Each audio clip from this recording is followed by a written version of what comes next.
Welcome to the Real Estate Guys radio program. I'm your host, Robert Helms. We're back in our series of profitable niches in real estate, different ways that you can invest in real estate. We've got a good one today. Have you ever considered real estate development? And can the little guy get involved? We'll find out today, and we've got a great guest on the Real Estate Guys radio program. Did you know that industrial real estate is one of the most desired and highest return asset classes in the U.S. today? E-commerce warehousing, distribution, server centers, construction, and automated manufacturing are just a few of the businesses increasing the demands for industrial properties. And you can invest in commercial properties for as little as $50,000 by utilizing experienced syndicators with the track record and experience to locate, negotiate, vet, and manage the best products in the best markets. Wilson Investment Properties is a national syndicator headquartered in Silicon Valley with a long, successful track record of investment real estate and commercial syndications. The Cincinnati Industrial Portfolio is an offering with 17% projected average annual returns and available while shares last. Email commercial@realestateguysradio.com for more information and private placement memorandum on this investment and for your free white paper on commercial real estate. Again, email commercial@realestateguysradio.com. Welcome to the Real Estate Guys radio show. I'm your host, Robert Helms. With me, as usual, co-host, financial strategist Russell Gray. Hey, Robert. You know, we took a week off last week from Profitable Niches, and we had a huge mailbag. We had to get through Ask the Guys. We're going to do another Ask the Guys show because we didn't get to all the questions. So if you've got a question for the Real Estate Guys, go to the website at realestateguysradio.com and click Ask the Guys. But we've had this series for quite a few weeks now on different profitable niches, and there's so many more we could do. But today, we're going to talk about a really interesting niche when it comes to real estate investing, and that is starting at the very beginning, real estate development. Yeah, and I think it's really an interesting topic because it kind of dovetails into understanding where we're at in cycles. You know, in 2008, we had the big downturn and prices kind of went down in a lot of places, and, you know, it was fun to go out because you could buy existing properties below replacement cost. Right. Well, what was fun for investors at that time was horrible for developers because you couldn't build anything because you were competing against properties that were already existing for below replacement cost. Well, times have changed. And so in certain markets, especially markets that really were strong and came back quickly, what ended up happening is the prices got driven up to the point where now development is really viable. And that's at the bigger level. And it's, you know, the little infill projects as well. So the key is, you know, when you're sitting here looking at am I going to make money in real estate? You know, we always talk about buy and hold and production of income. But to get in the game, you got to force some equity. You know, the quintessential fixer-upper, I'm going to buy an old dilapidated property. I'm going to fix it up. I'm going to force the equity. Then I'm going to either flip it or refinance it and bring my equity back out and then roll it forward into a new deal. And so that all works. Well, development is just another way to force equity. Absolutely, and maybe one of the best ways. The challenge with development is it may seem like a lot. It may seem like this unbelievable amount of things you have to learn, and that can be true, but before we're done today, we're going to break it down in a way that I think you'll see there's opportunity for everybody who's interested. But basically, a developer takes some risks for some reward, like anybody else. If I buy a fat cow, an existing rental home with a tenant in it, and it's just spitting off income, and I can make a nice, 5 or 6 or 7% return, I'm good. That's a part-time kind of investment, and I just own that in my portfolio.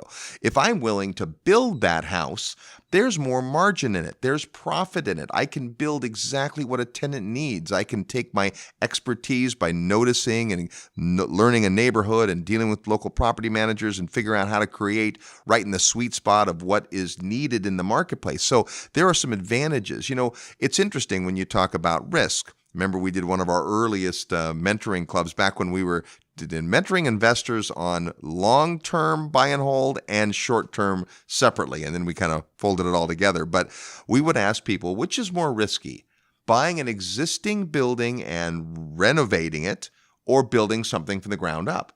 And there's not one answer for that. Right. A lot of the folks say, well, yeah, but definitely more risky to build it from the ground up. I mean, you have to do everything. Whereas if you buy it existing, most of the work's been done. Then we had a guy go, I don't think that's true. I think when you buy an existing property, you're inheriting whatever that person or people did, and you can't see it all and you can't know it all. When you develop from the ground up, you control every aspect of it. Well, yeah. I mean, if you buy an old property and you need to tear it down, that's work that somebody has to pay for. And then you got to build it back up again. And that's work. If you buy something where nothing exists, you just build it up. You don't have to tear it down. I think the issue is one is absorption. In other words, if I build this, is somebody going to buy it? When you build a property, say on spec, which means I'm speculating, I'm betting on somebody in the marketplace wanting to buy the property, there's some risk there. You may end up building too much or build something the market doesn't want. If you build something to order, if you've already got a buyer, that's safer. Build to suit, if you will. You can do that. But you look at right now what's going on, especially in residential housing, you have people complaining there's not enough inventory. There's not enough inventory. Talk to our turnkey providers. What's going on? Well, we got more demand for property than there are properties available. You hear Lawrence Yun from the National Association of Realtors constantly talking about what's driving up home prices is the lack of inventory. It depends on the specific market. And so every market's going to be a little bit different. But if you can put yourself in a market where there's robust demand and there isn't enough supply, and you do a project that is digestible, you're not doing this massive, I'm going to do 1,000 homes. But if you do something that's digestible, you could make the argument that there is a lot less risk in doing a deal like that. You have a fair assurance that your property is going to get absorbed into the marketplace pretty easily. And to your point, you're not dealing with pre-existing problems. You're dealing with kind of a virgin slate, and you get to build it exactly to what you think the market wants right now, not adapt something that was built 30 years ago and see if the market still wants it today. So let's talk about kind of the timeline of real estate development. And what I mean by that is there's a life cycle of a property from the time that it's just raw land until ultimately it's built, it's finished, people are living in that, whether that's owners or tenants. And during every stage of the life cycle, there's value being added. And developers don't have to take it from dirt to finished occupied property. There's a lot of different spaces in there. So let's just so you get your mind around this, you take something that's just raw land, you buy a piece of raw land and you turn it into an entitled or finished lot. Now, that's a lot happens in that period of time. I mean, just raw land, you may have to change the zoning. You may have to get your subdivision done and figure out where the boundaries are and what the permitted uses are. Then you have to get what we call entitlements, which is basically permission to do certain things. And different land has different uses. And depending on the jurisdiction, you may be limited by that, or there may be a ability to change that. And then you get to the point where you've got to bring in streets and curbs and gutters and utilities. You've got power and electric and plumbing or septic, whatever it is. And now you've got a finished lot. A lot of folks can't really tell the difference between raw land and a finished lot Yeah. because it doesn't look that different. But you've just added a ton of value. A lot of developers only are land developers. Right. They buy big tracts of land, they cut the pizza up, they put all the utilities in, and they sell to folks who just want to buy a lot or 2 or 10 and build, right? Then in every other stage, you might decide you're going to come in and you're going to buy that finished lot. I don't want to deal with all that stuff. I don't want to go down to the city. I just want to have a lot that has utilities. Now I'm going to hire a contractor, a designer, an architect. I'm going to think about what type of property I want built. I'm going to have it bid and go through that process, right? And then ultimately, there's the development or redevelopment when something needs a facelift. It could be as simple as the rehab you talked about, all the way to tearing it down to the bare bones or even scraping it and starting over. So there's lots of different ways to get in the development business. And you don't have to be a quote-unquote real estate developer to think about real estate development as a niche. Yeah, and I think coming back to that point, Robert, which is a good one, is that a lot of this is really not being an expert in any one thing except organizing the experts and being a project manager and just understanding the scope of it. And the other part of it is just putting the financing together, whatever that looks like. Sometimes people think, hey, I can't get financing unless the property's already built. That's not true. Every phase of what you're doing can be financed, and there are specialty lenders who have a desire to facilitate this, especially if you're building something that the government wants to see built, because they make certain forms of financing available to support that activity. So I was just looking at a senior loan officers lending survey that the Fed did. And one of the areas where they're easing guidelines is in land development, raw land and land development. Why? Because they know they need more inventory. And in order to get that, they have to prepare the land for those very investors you were talking about, the people that are on the front end that only want to do that part of the work. So you can get a feel for where the opportunity is or where the demand is or where the risk is simply by looking at the way the lending community is reacting to the different segments or the life cycle of a property. And so when you see that, you're like, okay, it seems like more money is going to be coming available in this area. And I think right now we're seeing more money coming available to do development. We'd call that a clue. So the basic concept of development is a change of use, and probably there's construction involved. It can be simple, it can be complicated, it can be small, it can be huge. When we come back, you're going to meet our guest today who has gone through lots of different areas of development. He's got a great story. We'll welcome back to the program Jay Hartley when we come back. You're tuned to the Real Estate Guys radio program. I'm your host, Robert Helms. Live nationwide, you're listening to The Real Estate Guys. Find out more at realestateguysradio.com. If you love real estate and have always wanted to own your own business, listen up. The Real Estate Guys and their panel of experts want to teach you how to go full-time fast in the real estate syndication business. These next few years may go down in history as one of the best times ever to acquire investment real estate. There are deals everywhere if you know where to look and how to assemble the resources. The Secrets of Successful Syndication seminar will show you how to make big money doing big deals from a team of experts that have syndicated projects totaling more than $1 billion. Don't wait for someone to give you a raise or create a job for you. Attend the Secrets of Successful Syndication and learn how to build a team, raise capital, find deals, and make full-time money in 6 months or less. Go to realestateguysradio.com and click on events. All the big players use syndication as a way to diversify risk, optimize profits, and earn big money. You can too. Go to realestateguysradio.com and click on events. Forbes rated Memphis the best cash flow market in the nation. And our good friend Terry Kerr at Mid-South Home Buyers has been the premier turnkey rental property provider in Memphis for over 13 years. With an A-plus rating from the Better Business Bureau, Terry has renovated over 750 houses. Real Estate Guys listeners have snapped up hundreds. Discover what these satisfied investors already know.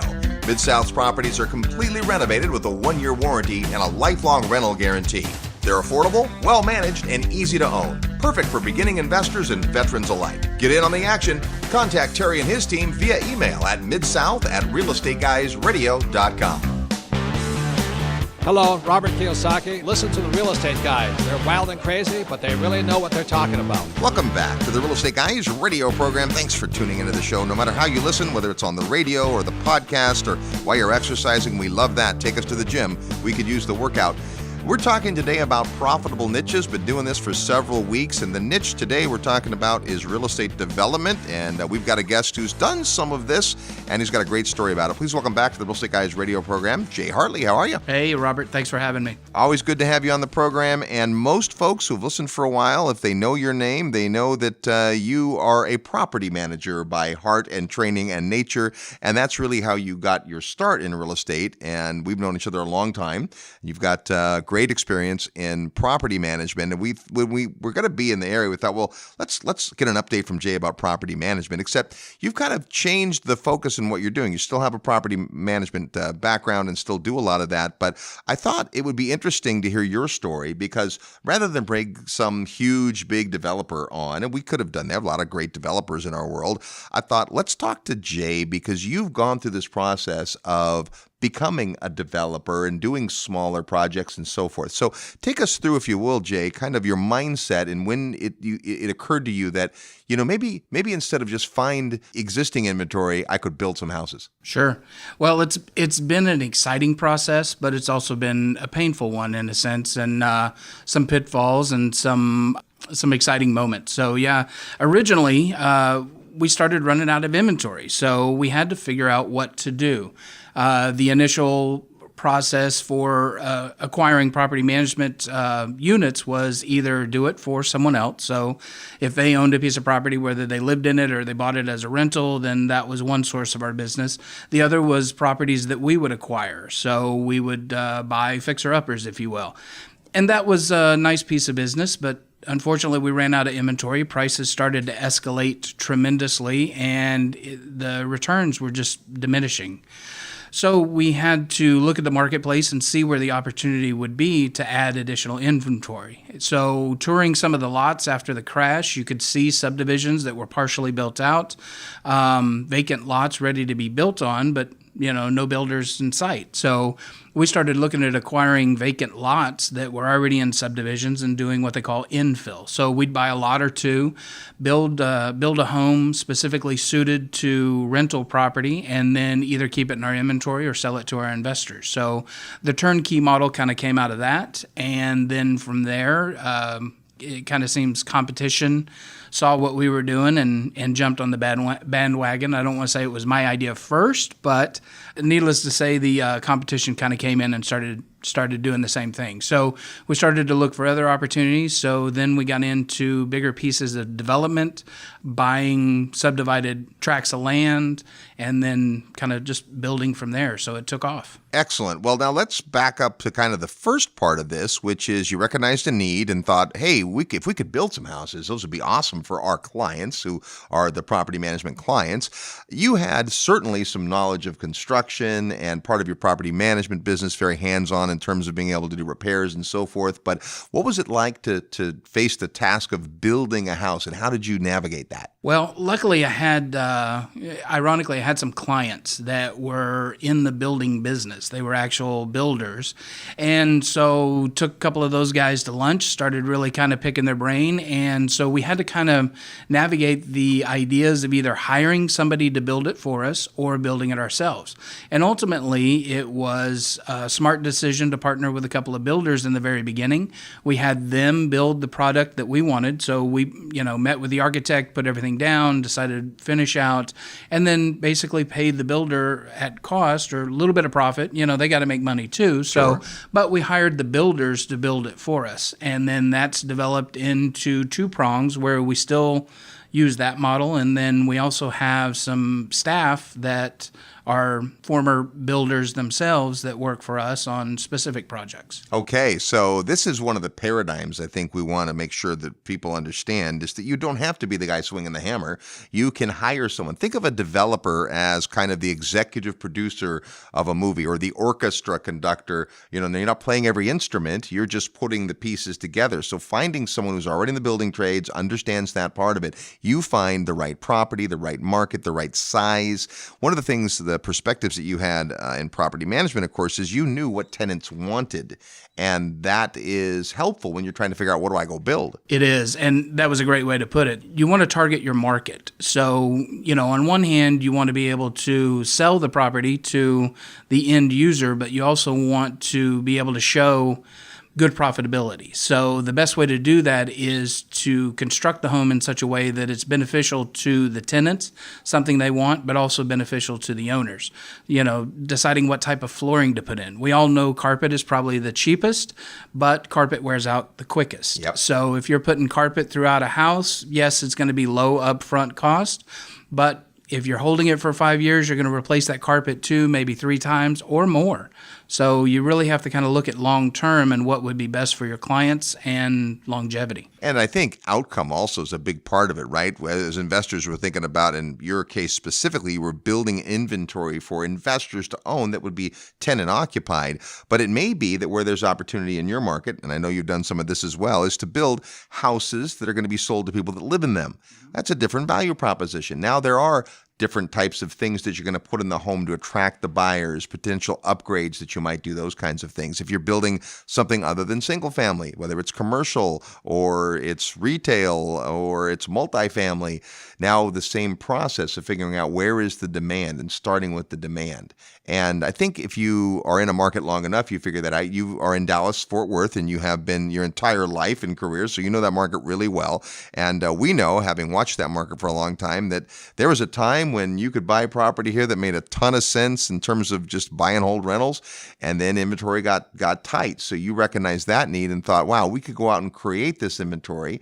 And not only could you find a great ongoing book of business for your property management business, but you could figure out how to create a margin in the development. So talk about that part. If I'm hiring someone third party, I'm hiring a builder, I'm hiring an architect, how can I make any money? Economies of scale is the biggest thing. So the opportunity to go in and acquire property, if you're buying 1 or 2 homes, there's margin to be made, but it's not a ton. Yeah.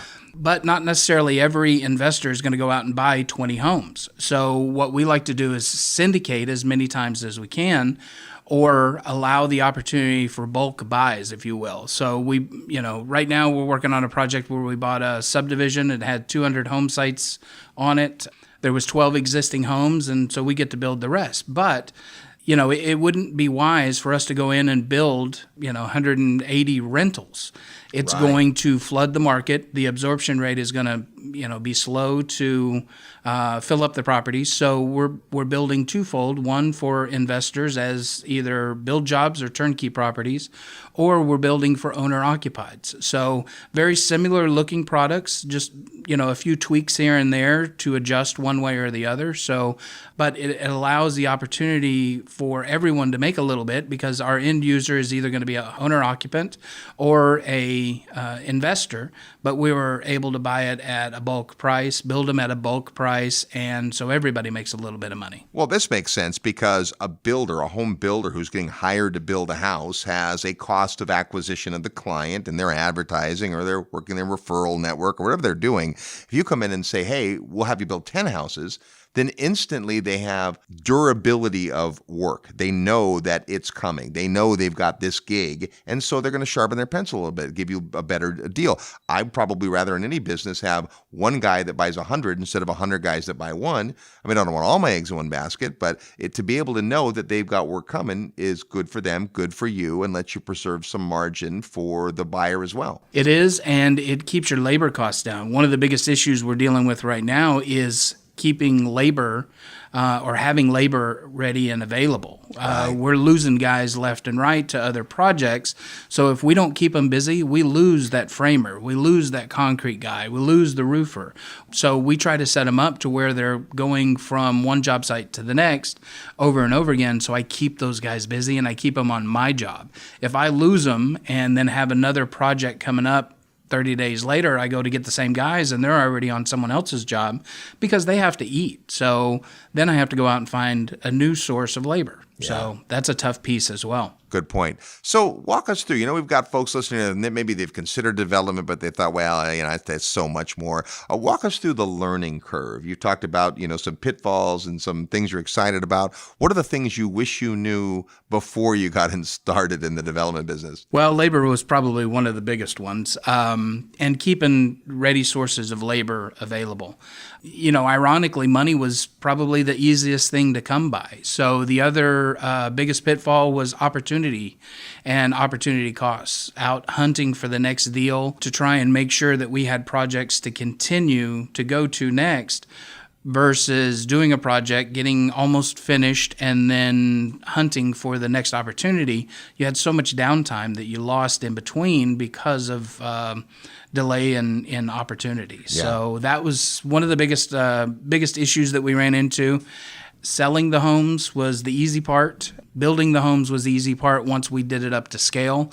Building ones and twos, that really presented some major problems. So economies of scale. So you do need to get to some scale for it to make sense. Hard to make a lot of margin if you're just the guy buying a single family lot and building a house that you're hiring a builder to build. There's not a whole lot there. But if you can get a little more size and scope, but it doesn't have to be huge. I mean, talk about some of the first projects that you did in terms of the size and kind of the cost, because you had to raise some money to go do these projects. Talk about kind of what the scope was of those. Sure.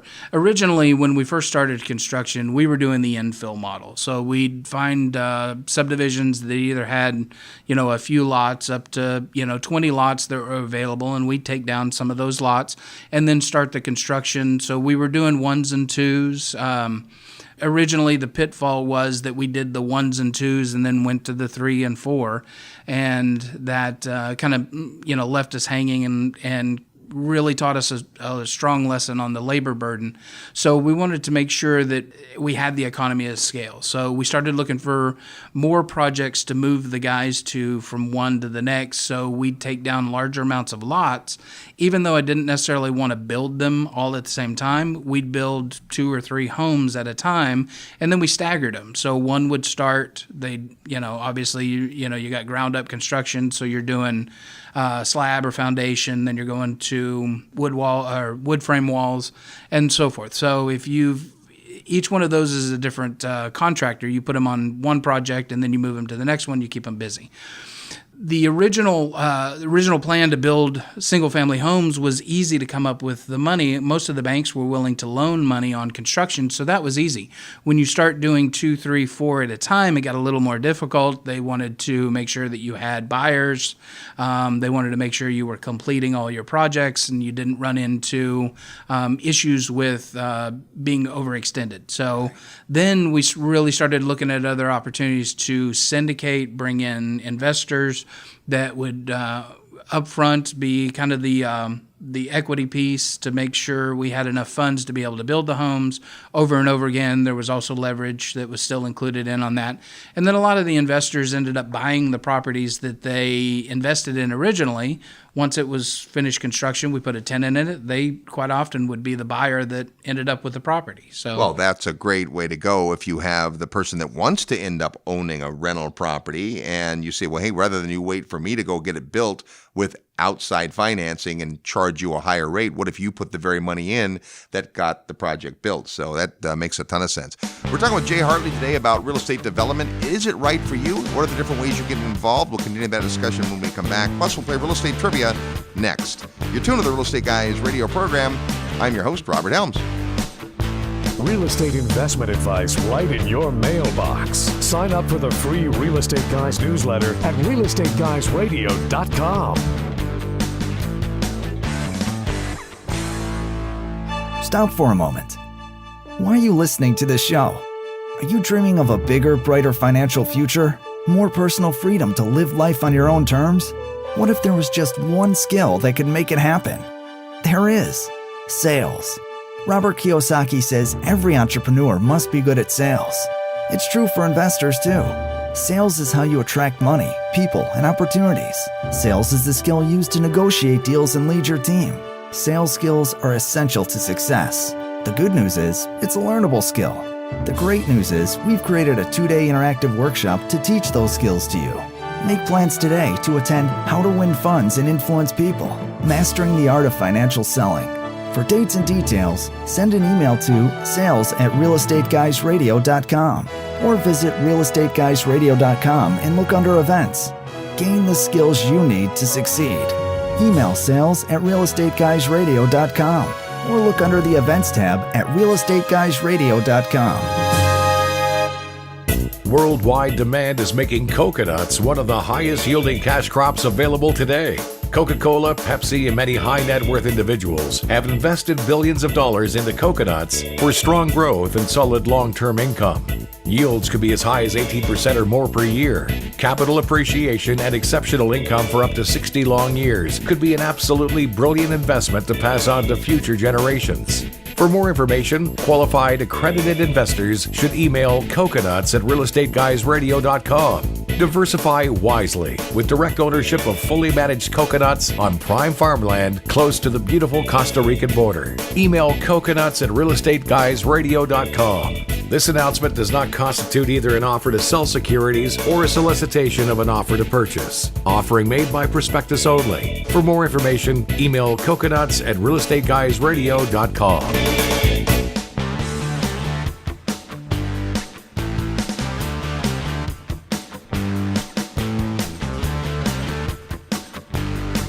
Hi, this is Lawrence Yun, Chief Economist with National Association of Realtors, and you are listening to the Real Estate Guys. Welcome back to the Real Estate Guys radio program. Thanks for tuning into this show. Hey, right around the corner, it's our annual sales event. We're not selling anything. We're teaching folks how to sit across the table and sell their services, their syndications, real estate, whatever that looks like for you. It's called How to Win Funds and Influence People.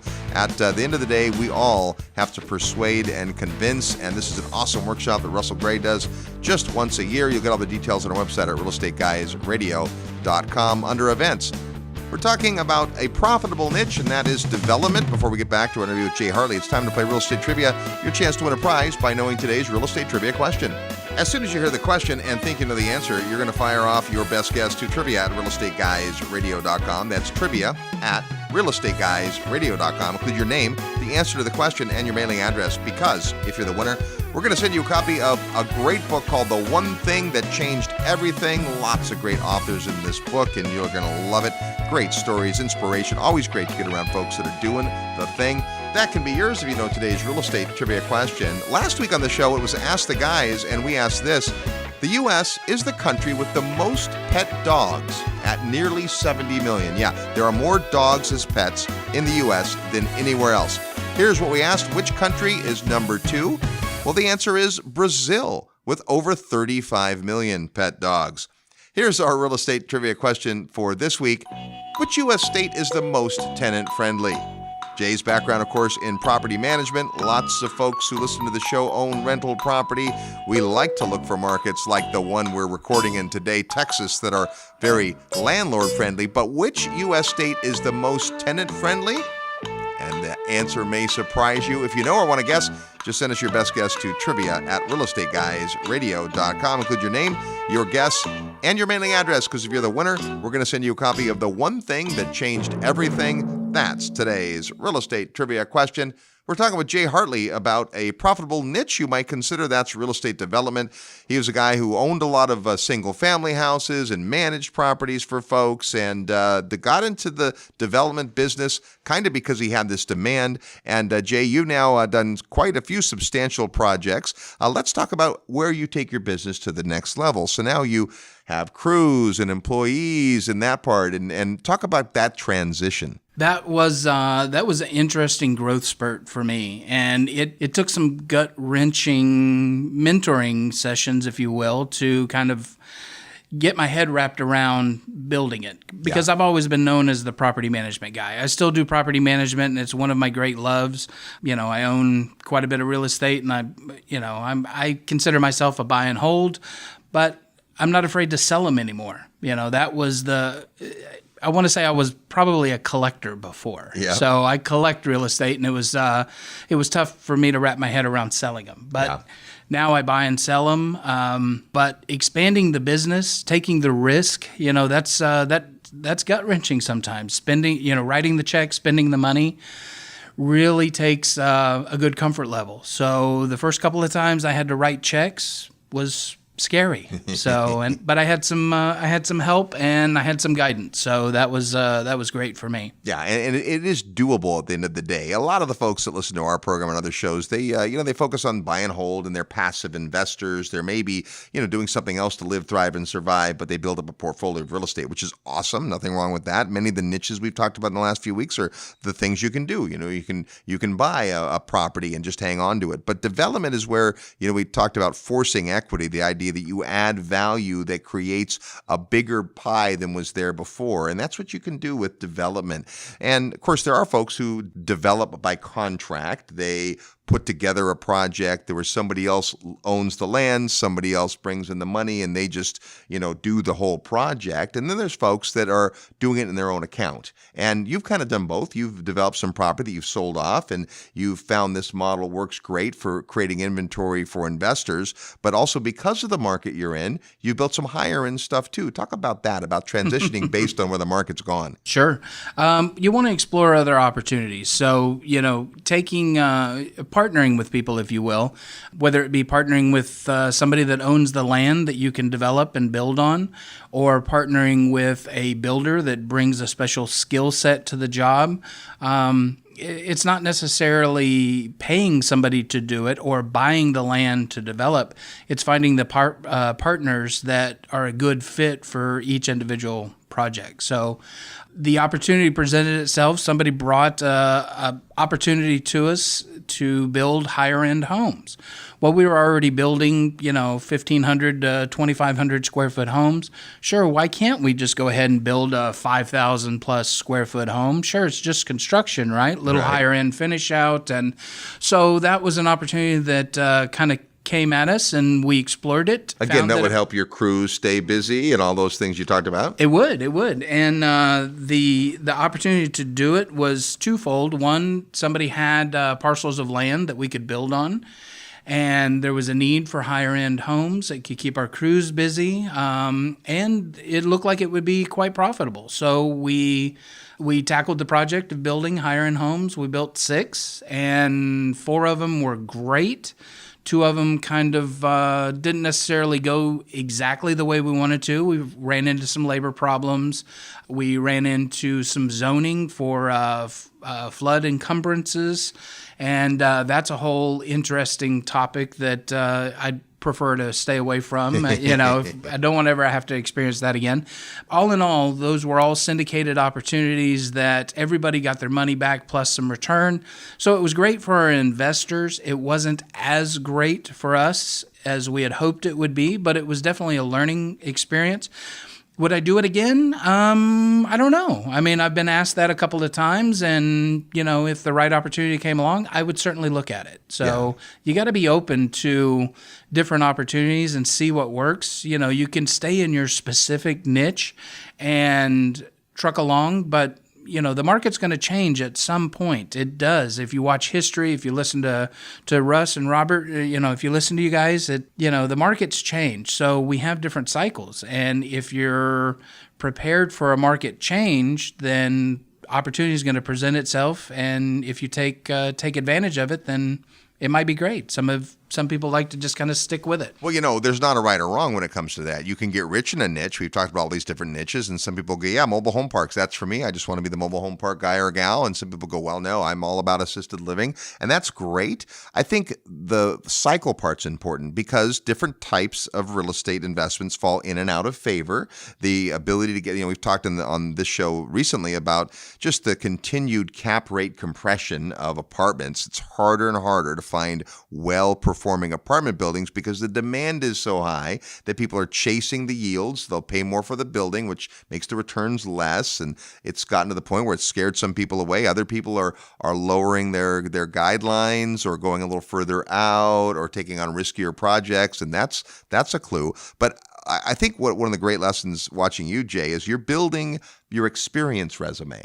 So when we first met, property management and buy and hold were your things. You owned property, and we had a great property management business, hundreds and hundreds of houses, and we had lots of listeners avail themselves of your service, and everybody raved about it. And to reinvent yourself when the market changed takes a lot. And I think where we are right now is people are looking at it going, well, maybe what I'm doing is working, but what you really did is you completely changed. And while you still do the property management, you still have buy and hold, you've become a bigger person as an investor by trying these new things. Well, I thought we were going to talk about my weight, but just kidding.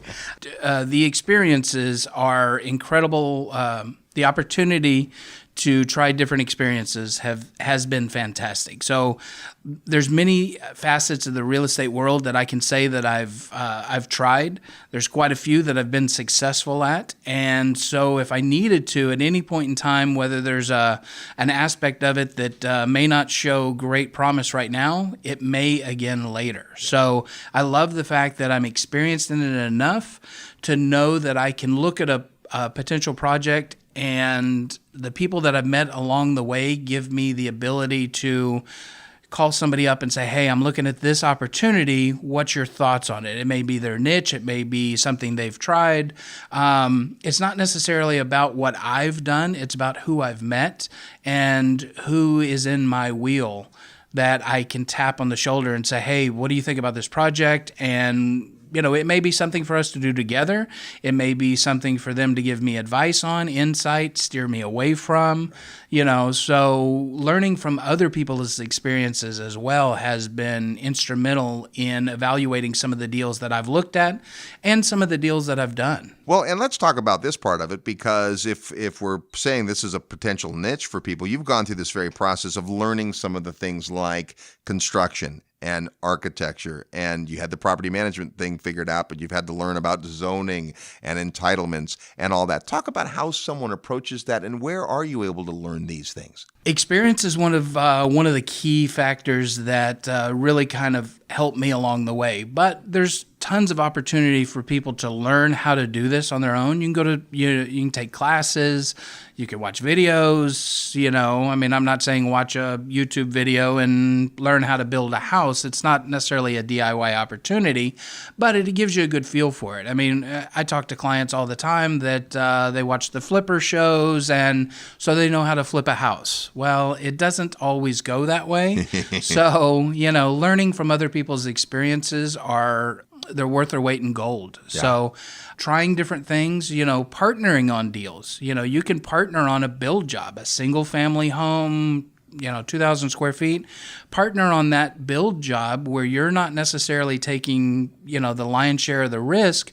You're just bringing some capital to it, or you're bringing whatever your expertise may be, or just some opportunity to allow somebody else to kind of flourish and learn from them along the way. That's how I learned multifamily investing, was investing with other sponsors that showed me the ropes. Yeah. And so I put some capital to work and learned along the way. That's been my favorite way to learn, is put some capital to work and learn what it's doing while it's making me money. Yeah, it's a great idea. Very much in the same camp. That's one of my favorite things to do.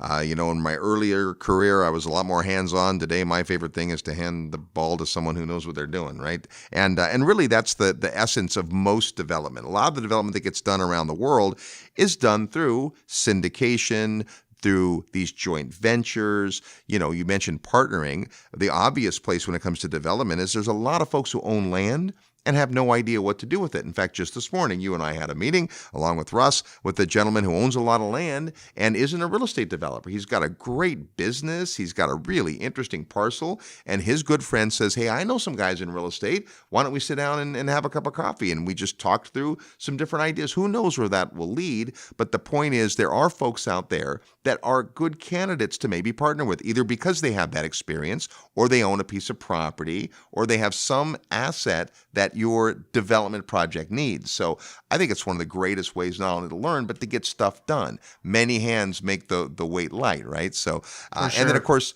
the raising the money part. I know you've been to our syndication event several times. Talk about that, sitting down across the table from somebody.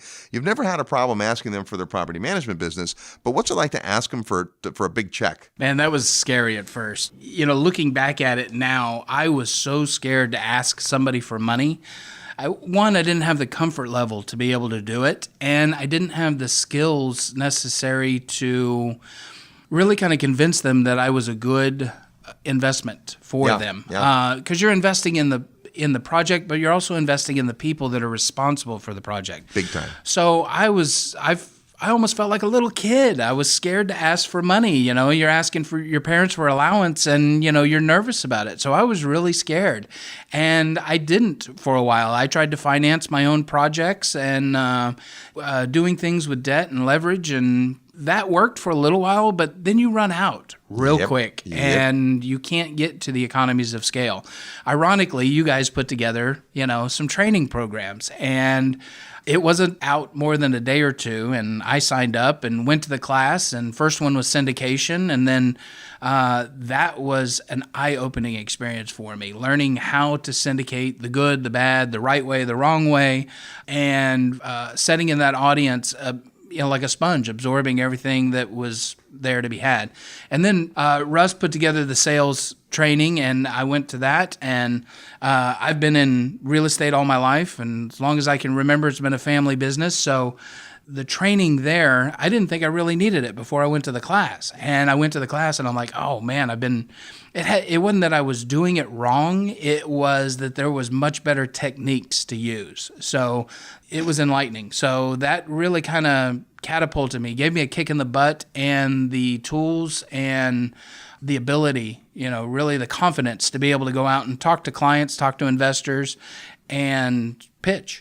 Awesome. Well, it is like anything else. It seems awkward at first, and over time, you learn it. You learn it through bumping your head and making mistakes. You learn it through looking over the shoulders of folks that have come before you, whether it's real estate development or syndication or any of these things. It's doable. What you have to decide is it the right thing for you, right? For some folks, they shouldn't get anywhere near development, but if you're thinking it could be a possibility, I hope by listening to Jay's story, you realize that folks can do it. You can, if you just put your mind to it, get around the right people, dedicate yourself to learning, then before you know it, you're developing all kinds of stuff. So Jay, always great to have you on the program, and thanks for your insight today. Thanks. Appreciate you being here. There's Jay Hartley from Dallas, Texas. More when we come back. We're talking about profitable niches. This week, real estate development. Is that for you? You're tuned to the Real Estate Guys radio program. I'm your host, Robert Helms. Need help with your real estate investment portfolio? Check out the resources page at realestateguysradio.com. This portion of the Real Estate Guys radio program is brought to you by International Coffee Farms, where you can own a parcel of land in your very own specialty coffee farm in Panama for as little as $15,000. Here's how it works. Deeded half-acre parcels entitled Specialty Coffee Farms in Boquete, Panama are turnkey managed professionally on your behalf by a team of local experts. Sustainable average income is estimated at 12%, and cash flow can begin within 12 to 15 months from the date of your parcel ownership. International Coffee Farms' mission is to own and operate specialty coffee farms that are economically, environmentally, and socially sustainable. As part of this mission, 20% of the gross profits of each farm is committed to a socially sustainable fund to improve the lives of the Panamanian coffee farm workers and their families. International Coffee Farms currently owns and operates 9 specialty coffee farms with half-acre parcels available for immediate ownership. To find out how you can become a coffee farm owner in Boquete, Panama, email coffee@realestateguysradio.com. That's coffee@realestateguysradio.com. Imagine listening in as 2 real-world apartment investing experts share their best ideas and strategies. Well, now you can. When you listen to the Old Capital podcast featuring Michael Becker and Paul Peebles, you'll learn from 2 seasoned pros who funded and syndicated hundreds of millions of dollars in apartments. Each episode is chock full of expert advice, real-world wisdom, and interviews with real-life investors. For details about how you can listen to the Old Capital podcast, send an email to ocp@realestateguysradio.com. When you do, we'll send you Michael Becker's personal due diligence checklist free of charge. Email your request to OCP, Old Capital Podcast, @realestateguysradio.com. Hi, this is Mauricio Raul, the founder and CEO of Premier Law Group, and you're listening to The Real Estate Guys. Welcome back to the Real Estate Guys radio program. Thanks for tuning into the show. Tell a friend about the Real Estate Guys because we need more listeners. Oh my gosh, always great to get around the amazing Jay Hartley. Yeah, it is. It's and the thing that was really interesting, just listening to Jay kind of recount his evolution. And even though the show is about real estate development, I really felt like it was a show about personal development. It was about learning how to set a goal for yourself, learning how to push yourself to those resistance points, and learning how to use the environment you create. He talked about mentors. He talked about advisors. He talked a lot about team and the lessons going along the line. I mean, you can hear the humility, right? It's like, okay, I'm good at this, which I think it takes a degree of humility to admit I'm good at something. Yep. And then it takes another degree of humility to go, but I'm not good at these other things. And in order to get where I want to go, I need to improve in those areas. And the way I'm going to do that is not by locking myself in the closet and figuring it out, but by surrounding myself with people who are good and being vulnerable and being humble and asking questions and learning. And, we've known Jay for a very, very long time. And I think the one thing that I've noticed in him is that he does have that ability to be ambitious and yet very coachable. He's been an easy guy to work with. Really have enjoyed the years seeing him grow, and of course now to see the success he's having it's fun to have played a small part in that. Well, and the humility side, right? I don't know that he holds the record, but he's certainly been on Halloween Horror Stories more than once, and I think this year he'll be on another Halloween Horror Stories because he's not afraid to go out there and do something and then get the lesson. So many people in life, you make a mistake and you want to bury it, and not talk about it. Where one of the first things he said is, well, there's been some pitfalls. Of course, that's anything in life. That's where all the lessons are. That's where you learn. So you've got to have that. But also, it is possible to reinvent yourself. Jay could have gotten pigeonholed as a property manager. He was the former president of the National Association of Residential Property Managers in Dallas. He's got that side of the business down, but recognizing the market shifts and changes, he had to shift and change. And that's part of what this whole idea of profitable niches is. Whatever it is that you're doing in real estate, if you're digging it, keep doing it. But there are maybe some other things for your consideration. Yeah, absolutely. We talk a lot about economic ebbs and flows and changing conditions. And, the thing is, when external conditions change, coming back to this concept of personal development, then your internal has to change. On the Summit at Sea, Robert Kiyosaki and Kim, they talked about be, do, have. And, we talk about the idea, kind of the 3-step process, how you think and what you believe affects what you do, and what you do affects the results you produce. And it's really the same. And a lot of times people fixate on what they want to have. These are my goals. I want to have this. I want to do this to have that. But really, in order to do consistently, congruently, you have to change who you are. You have to change how you think. You have to change what you believe you're capable of. And then when you make those shifts in your mind, you shift your behavior, you shift your results. And it's, it seems so obvious when someone points it out, but the hardest thing that we have is, wherever we're at in life, we've gotten through a lot of insecurities and all the stumbles and bumbles you have maturing as a human being. And sometimes people just get to a point where they're comfortable and they don't want to have to go through that again. Sure. And the concept of perpetual growth, like in bodybuilding, if you really get serious, like to build muscle, to really build yourself up, it is constantly building up, tearing down, building up, tearing down, building up, tearing down. And if you're not willing, the old bodybuilding adage, no pain, no gain. If you're not willing to push yourself past the point of pain, you're not going to gain. And you have to know the difference between damaging yourself and stimulating growth, because, you can confess failure, you can acknowledge your weaknesses to the point of incapacitating yourself. It's a fine line. And one of the things he said towards the end of the interview, which I thought was really outstanding, was that he came through all of that to a place of confidence. Yeah. And I remember him coming to that syndication course and having an opportunity to go get his picture taken with Ken McElroy. And he didn't take it. Several people jumped up and he didn't take it. And I went and called him out on it a little bit. I was like, dude, come on, you got a chance to get, kind of a money shot with a big name in the space. Next time he did it. Yep. And that was great to see that. And I know what it's like in sales when you sit down and you have to start talking to people about money and you have to overcome all those insecurities and that sense of dread. And then when you really begin to see that what you have is something successful people value, which is the ability to put their money to work where they don't have to get their hands dirty, that is a big, big prize to offer the marketplace. But you can only recognize your value when you stop thinking about your need and you focus on the needs of the people you're serving. And that's a big shift to make, but that's the key to being successful in selling. And that's why now he's saying, where before it was like, I don't have money. Now he's got plenty of money. And the problem is I got to keep my labor force busy and I need deal flow. I got money. Now I need deal flow. And so, again, your problems change as you grow, but they're good problems to have. I mean, most people listening to this, I'm sure, would love to have the problem. Dang, I've got too much money available to me. That's a problem. I think one of the big issues is that developers, for the most part, are always looking for investment capital. To get bigger, there are developers that just fund everything out of their own pocket, but there aren't too many of them. So if development sounds good to you, then arm in arm with that is probably learning the ability to raise capital. And we've got a couple of great ways to get your mind around that. How to Win Funds and Influence People is right around the corner. That's really about the capital raising part. And of course, the Secrets of Successful Syndication is coming up in September. All the details on the website at realestateguysradio.com. Hey, one of the things Jay does, besides obviously his great personal development story and real estate development story, is he creates inventory in the Dallas marketplace. He also has lots of clients in property management, and of course, they often want to sell property.